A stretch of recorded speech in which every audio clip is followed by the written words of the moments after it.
It's Duffy's Tavern, the Friday night transcribed feature on NBC's All-Star Festival of Comedy, Music, Mystery, and Drama. Brought to you by Chesterfield, the cigarette that has for you mildness with no unpleasant aftertaste. The cigarette that brings you Bing Crosby and Bob Hope. By the makers of Anacin, for fast relief from pain of headache, neuritis, neuralgia. And by RCA Victor, world leader in radio, first in recorded music, first in television. And now here we go, friends, to Duffy's Tavern, with our guest Arthur Treacher, and starring Archie himself, Ed Gardner.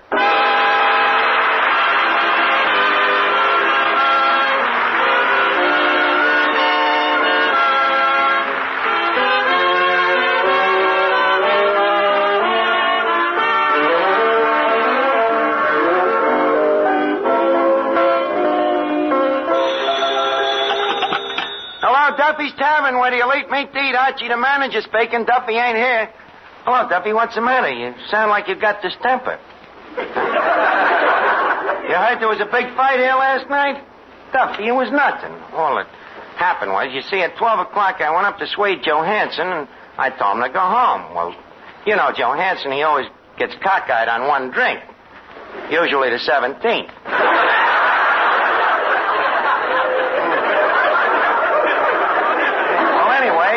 I tell him to go home, so he turns to me, and he tells me to... Well, he made a suggestion. So I politely tell him that if he don't leave the premises, I'll have him ejaculated. So he says, oh, yeah? So I says, oh, yeah. So he says, oh, yeah? So I says, oh, yeah. So he says, you and who else? So I says, me and nobody else. You know, that Johansson don't scare me just because he has that wooden leg. Well, anyway, he unscrews his wooden leg, swings it at me, misses me, and hits Moriarty on the skull. So Moriarty, naturally thinking it was his wife who hits him, picks up a table and he belts her with it. Well, you know Mrs. Moriarty, she's the sensitive type, so she picks Moriarty up and flings him through the window. Well, while he's on his way through the window, Johansson swipes his drink. Now, Cleary, who was also grabbing for the drink, accuses Johansson of being a crook. See? And that's when the fight started.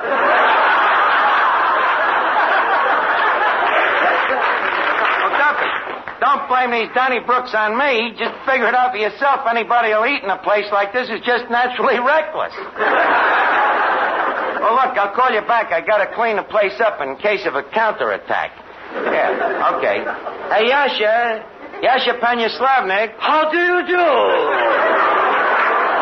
Look, Yasha, in that brawl we had here last night... Yes? How many people was malfeased? Oh, not many, Chief. After it was all over, I counted noses, and there was only 6 missing. 6 people? No, noses.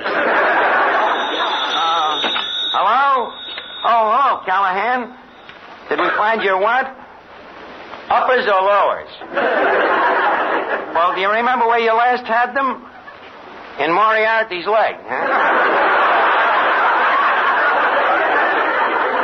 Well, maybe they'll turn up. We're still sifting the sawdust. Okay, Callahan. Say, Archie, do you remember a customer here last night with thick brown wavy hair parted on the side? Why? Well, here's his hair. I found it behind the bar.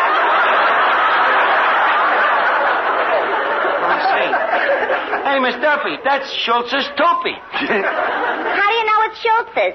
I can tell by that streak of gray. You know, Schultz worries a lot. By the way, Chief, there's a letter here for you. Well, let's see. Oh, Ken. Looks like that battle last night had Grim Reaper concussions.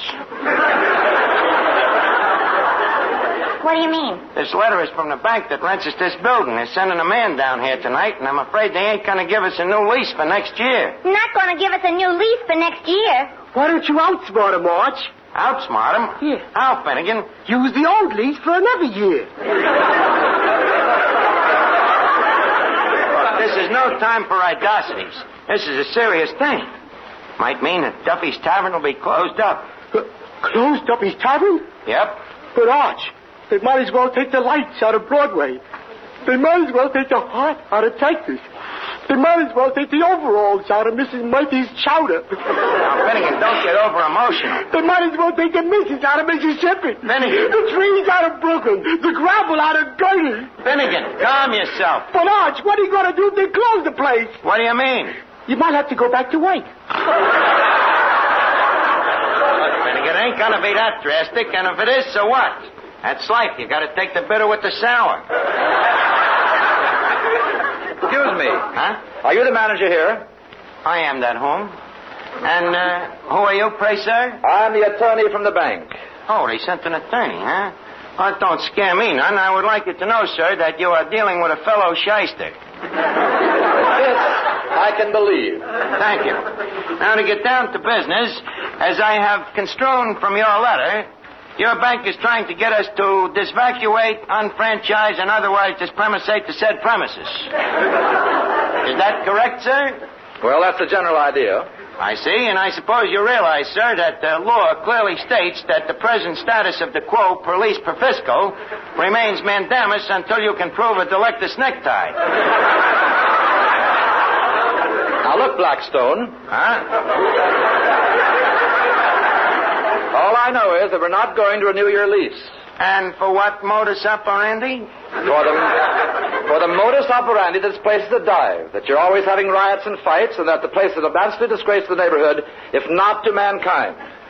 Come, sir, you're taking advantage of a very shabby loophole. But assuming that what you say is correct, what's your solution? You can move someplace else. Move someplace else? But what would our customers do, the regulars? Them fine, loyal, lovely people that have given us their support for years. They can find your new place. In air condition? Now, look, young man, I'm a human being. I don't like to be arbitrary, but anyway... Well, Archie. Oh, hello, Officer Clancy. I hear you had another Donnybrook here last night. An altercation? Oh, perish forbid, Officer Clancy. The boys was just playing a few friendly parlor games. What games? Oh, spin the bottle, puss in the corner. I saw some of them pusses this morning. Now, Archie, I'm warning you. I don't want no more fights in me beat. I'm not getting any younger, and when I'm away from home, I want a little peace and quiet. That's enough for me. That settles it. Please, sir, give us one more chance. I guarantee you there won't be no more fights. If anybody so much as lifts his little finger in here, I'll crack him over the skull with a bung starter. All right, we'll give you one more chance. If there's the slightest disturbance from now on, we're going to close the place. Okay, sir, and thank you very much for the reprisal. Hello? Hello, Duffy. What? Well, I just got a new lease on life, and Duffy, I got an idea. Well, you know what? The Treacher's coming down here again tonight. And to give this joint some class, see, I'm figuring we'll hire him as a front man. What?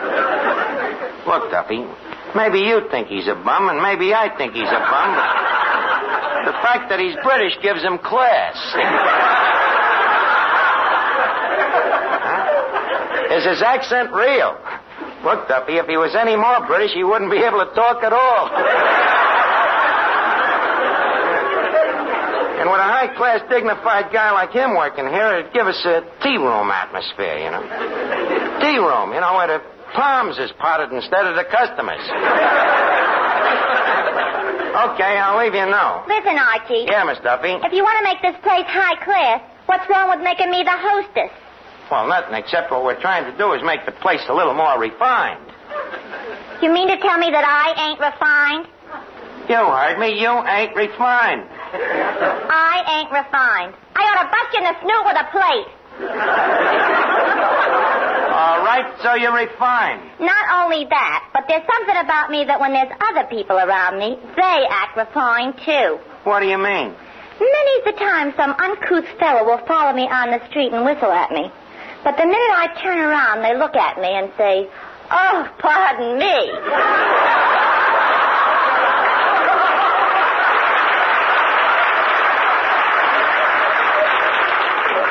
Miss Duffy, will you keep out of my business here with all this talk? Archie, I'm an American citizen, and Patrick Henry fought to give me freedom of speech.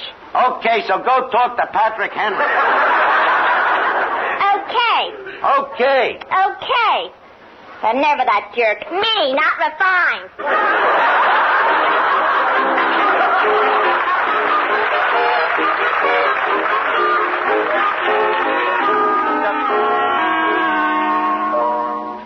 Before we continue with the high-class proceedings here at Duffy's Tavern, lend an ear to the well-known team of Crosby and Hope. Say, Bing, you got a minute? Oh, sure, Bob. I got all the time in the world. Don't tell me you own that, too. Oh, never mind that stuff. Get to work with it. Okay. Folks, Better Tasting Chesterfield is the only cigarette that combines for you mildness with no unpleasant aftertaste. And you can prove that yourself. Just make our mildness test. Buy Chesterfields, then open them and enjoy that milder, mellow aroma. Now light one up, and you'll know Chesterfield's milder because it smokes milder. And Chesterfield leaves no unpleasant aftertaste. That fact has been confirmed by the country's first and only cigarette taste panel. Yes, mildness and no unpleasant aftertaste are what you and I and every smoker wants. Hurry up, Dad. Here comes the music. Chesterfield, Chesterfield always takes first place. That mild tobacco never leaves an aftertaste. So open a pack, give 'em a smell, then you'll smoke 'em.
Yasha, what are you laughing at? Such a funny joke a customer's just telling me. What's the joke? This will kill cockroach. What's the joke? You want to know? Yes, I want to know. Shall I tell her? Yasha, tell me, what's the joke? Well, one day a man goes into a butcher shop and asks for a job. So the butcher says, you want a job? So the man says, well, how much do you pay? So the butcher says, $3 a week. So the man says, I'll take it. So the butcher says, can you dress a chicken? So the man says, dress a chicken on $3 a week?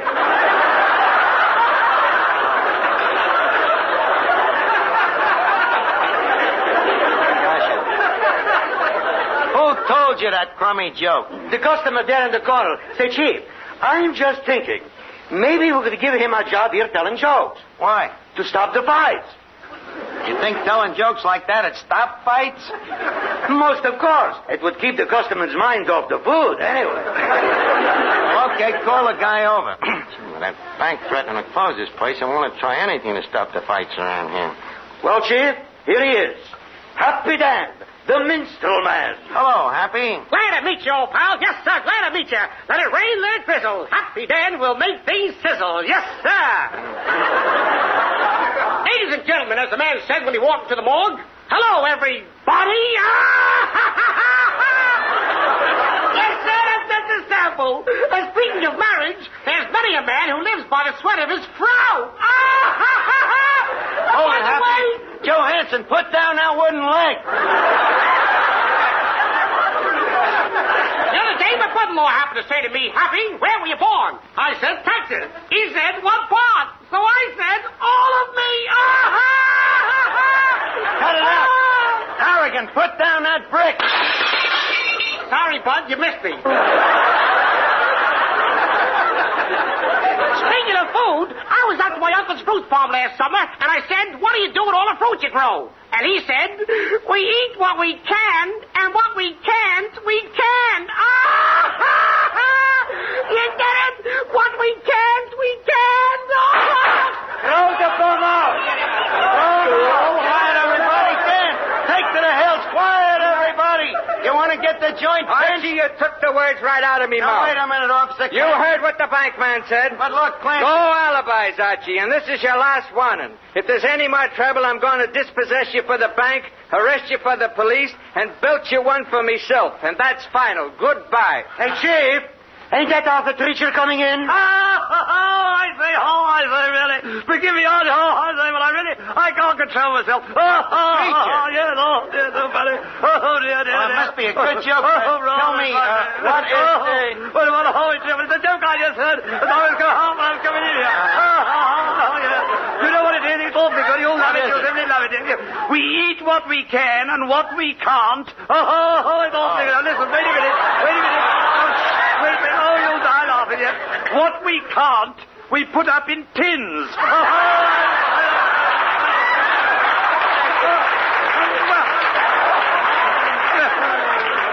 So you like that joke, too, yes, huh? Artie, yes. I find your American humor simply riotous. Well, anyway, I'm glad to see you again. You know, you was just here last week, and it ain't often that a guest repeats on us so soon. Yes, I suppose it does seem rather odd revisiting a filthy hole like this. But you see, I am a criminal. A criminal? Yes, I am a criminal returning to the scene of the grime. You see, crime, grime. Get it? Oh, it's awfully good. I got it, but it's too hot to handle. Look, Treacher, no intent's offended, but I think I like you better when you sneer. Well, that's jolly decent of you, old man. One might say that I built my sneer into a career. I say that's awfully good. One might, but leave us let one not, huh? Now, I'm glad you came down, Arthur, though. You see, I've got a proposition for you. Just a second, old boy. Isn't that Mr. Duffy over there? Duffy where? Oh, no, of course not. It's the moose head. What made you think it was Duffy? Well, it was such a stupid-looking moose. I see your point, but confidentially, Duffy ain't got no antlers. Now, like I was saying... Mr. Treacher, would you please decide an argument between Archie and me? Now, you see, the question is... Miss Duffy, please. You keep your big fat yap out of this. The question is, am I or ain't I refined? Well, old girl, it's hard to say. I haven't had that question put to me since the Duchess of Kent slapped me over the head with a wet salmon. Mr. Treacher, are you inferring that I am or I ain't refined? He's inferring that you're a wet salmon. Now start swimming upstream and get out of here. Now look, Arthur, what I started to say was we want to class up this joint, and I figured with a dignified stuffed shirt like you, acting as a front man... Now, just a second, old boy.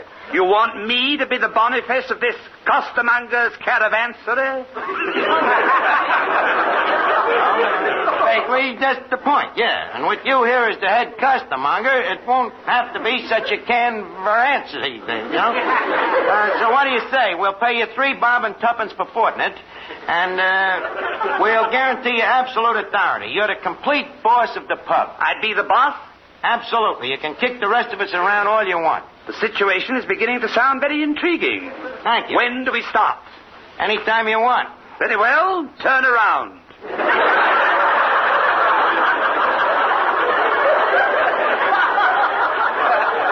Treacher. Cut out the jokes and get to work, will you? Very well. Now, first I would like to meet my staff. The staff. Oh, very well. Hey, staff. How do you do? But, Archie, where are the waiters and the busboys? How do you do? Well, what about the scullery maids and the wine stewards? How do you do? Well, we'll do the best with what we have. How do you do? Now, the first thing I will require is that we place clean tablecloths on the tables. Clean tablecloths? Creature, this is only March. Archie, I have complete authority. Now, you young lady. Me? Yes, if you're going to work here, you will please stop chewing gum. Why? Because it ain't refined. Funny you should mention that. My mother always says the same thing. What? Mother always says, Miss Duffy, she says, stop chewing. You're not a cow. Well, all I can say is stop chewing.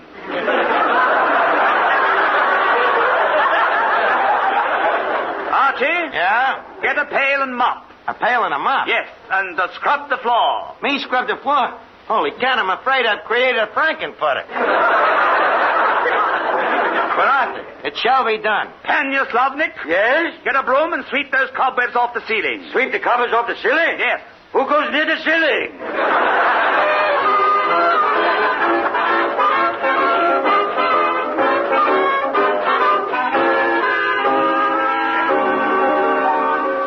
The next time you suffer from pains of headache, neuritis, and neuralgia, take Anacin. You'll bless the day you heard of this incredibly fast way to relieve these pains. Now, the reason Anacin is so wonderfully fast-acting and effective is this. Anacin is like a doctor's prescription. That is, Anacin contains not just one, but a combination of medically proven active ingredients in easy-to-take tablet form. Thousands of people have received envelopes containing Anacin tablets from their own dentist or physician, and in this way discovered the incredibly fast relief Anacin brings from pains of headache, neuritis, or neuralgia. So, the next time a headache strikes, take Anacin for this wonderfully fast relief. Anacin, A-N-A-C-I-N. Anacin comes in handy boxes of 12 and 30, economical family-sized bottles of 50 and 100. Get Anacin at any drug counter.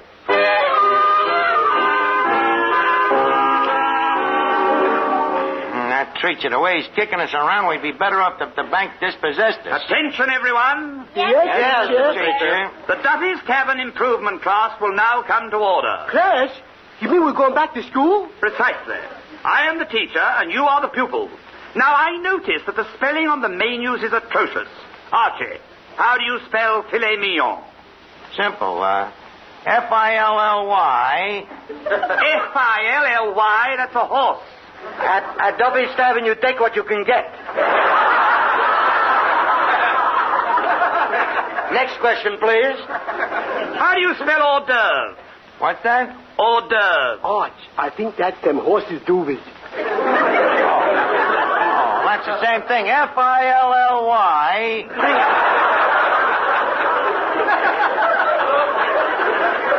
No, Archie, that's a different kind of a horse. Oh, let me see. Hors d'oeuvres. Yeah, I'd like to take a belt at that one. Very well, Finnegan. Horses' doobies. H-O-R-S-D-O-E-U-V-R-E-S. Correct! Finnegan, how did you know? I didn't. I just took a wild guess. Teacher's pet. What was that? Teacher's pet. Thank you, I'd love to. Miss Duffy, you're in school, not in a Bijou balcony. Proceed ahead, Mr. Treacher. Our next subject is etiquette. What's that, Arch? Etiquette, that's manners, like not biting your toenails in public. What's the question on etiquette, Mr. Treacher? Well, when you make change for a customer, what do you say to him? Well, me, I always say, hey, look at that sign across the street. And when he turns around, I shortchange him. And what about you, Miss Duffy? Oh, I'd love to. And what about you? I'm asking a question. When you're making change for a customer, what do you say to him? Oh, I say, thank you very much, sir. Why don't you call again real soon? Miss Duffy, we are making change, not the customer. Now, Yasha, Tanya Slovnik, How do you do? when a customer gives you a tip, what is your response? When a customer gives me a tip, I am bowing my head and saying, new here, ain't you? Just a second now, Treacher. You're supposed to be the front man here. Now, leave us ask you a question. What would you do, for instance, if a high-class customer like Machine Gun Van Smythe or Deems Taylor walked in? How would you greet him? Well, I think it would be appropriate to tell Mr. Taylor that I admired his commentary on Beethoven's Fifth. Beethoven's Fifth what? His fifth wife, you jerk. You are thinking of Henry VIII. That's a symphony. Okay, so it's a symphony. What's that got to do with Deems Taylor? Which Deems Taylor? The Fifth or the Eighth? Beethoven's eighth. Please. The class will come to order. Hey, teacher, I just made up a poem. What's the poem? Swimming in the river, rowing in a boat. We got a teacher that's a skinny old goat. Finnegan, I heard that. Archie, hand me that bun starter. What are you going to do? You'll see. Hold still, Finnegan. Oh! Hey, Treacher, watch out with that bung starter. And here's one for you, Panya Slobnik. Ouch! Oh, I say, that was a jolly one. Treacher, what's the matter with you? What's got into you? Johansson, put down that one leg. Harrigan, put down that chair. Hey, Kelly, put down that beer bottle. What goes on here? Officer Clancy, you stay out of this. Archie, I warned you about these fights, and this is the last time that I... Hello, Duffy. He's out. Oh, it's a very quiet night here, Duffy. What are you doing tonight? Going to the movies, huh? Well, Duffy, if you're on your way to the movies and you pass a saloon with a for rent sign, grab it. Quick.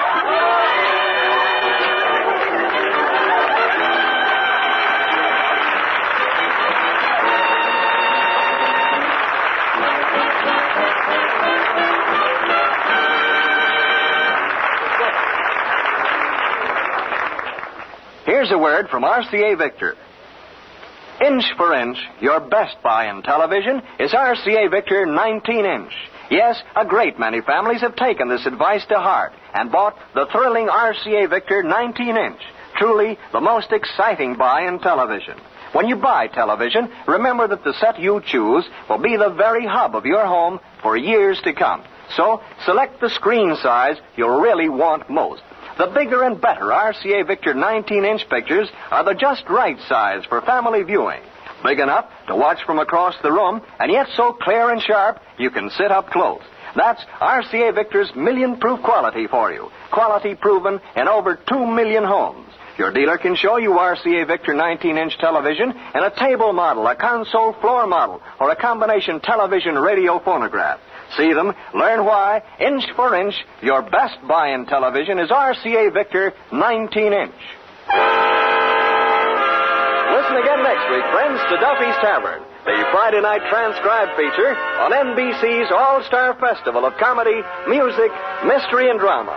Brought to you by Chesterfield, the cigarette that has for you mildness with no unpleasant aftertaste. The best cigarette for you to smoke.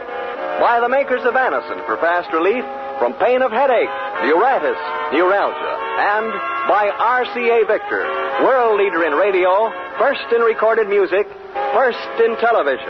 Listen tomorrow evening for The Man Called X, starring Herbert Marshall, the Saturday night feature of the All-Star Festival.